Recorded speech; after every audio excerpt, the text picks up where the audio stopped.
నమస్కారం, నా పేరు గీత. Welcome to CJRTV. తాజా వార్తల విషయానికి వస్తే, భారత జాగృతి దీక్ష కార్యక్రమానికి అనుమతి ఇవ్వాలని డీజీపీ రవిగుప్తాను ఎమ్మెల్సీ కల్వకుంట్ల కవిత విజ్ఞప్తి చేశారు.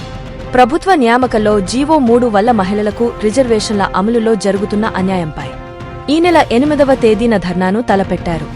ఎల్లుండి అనగా శుక్రవారం దీక్ష ఉన్నా పోలీస్ శాఖ ఇంకా అనుమతి ఇవ్వలేదని అన్నారు. డీజీపీ రవిగుప్తాతో ఫోన్లో మాట్లాడారు.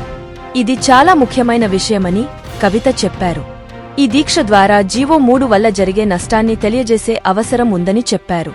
శాంతియుతంగానే తాము దీక్షను నిర్వహిస్తామని డీజీపీ రవిగుప్తాకు ఎమ్మెల్సీ కవిత తెలిపారు.